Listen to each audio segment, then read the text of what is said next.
আজিকর দেখবো? আমরা কসবাকাণ্ড দেখলাম, আমরা দুর্গাপুর দেখলাম, আমরা লোকাল এলাকা দেখছি।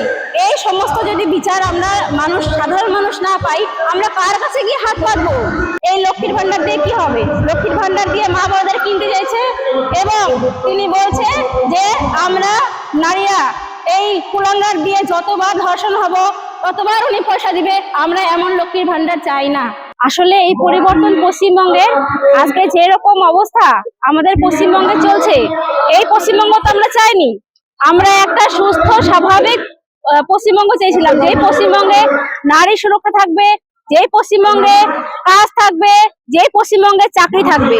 আজকে এই পশ্চিমবঙ্গে যদি এইরকম অবস্থা মাননীয় মমতা ব্যানার্জি করে থাকে, তাহলে এই পশ্চিমবঙ্গকে আমরা সুস্থ স্বাভাবিক পশ্চিমবঙ্গ মানতে পারবো না।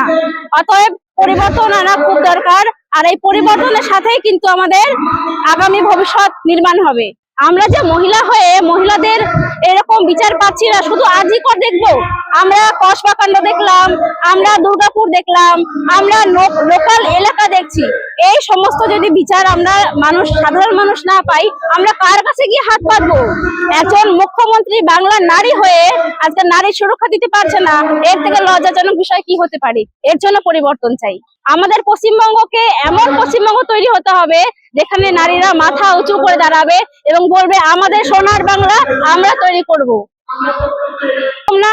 এই লক্ষ্মীর ভান্ডার দিয়ে কি হবে? লক্ষ্মীর ভান্ডার দিয়ে মা বাবাদের কিনতে চাইছে এবং তিনি বলছে যে আমরা নারীরা এই কুলাঙ্গার দিয়ে যতবার ধর্ষণ হব ততবার উনি পয়সা দিবে। আমরা এমন লক্ষ্মীর ভান্ডার চাই না। আমরা ভালো মতন বাঁচতে চাই। আমাদের প্রধানমন্ত্রী তো অনেক রকম ভাবনা ভেবে রেখেছে এবং তার সাথে সাথে একটা সুন্দর লক্ষ্য আমাদের, যে বেকারত্ব, এই বেকারত্ব আমাদের বাংলা থেকে হটাতে হবে।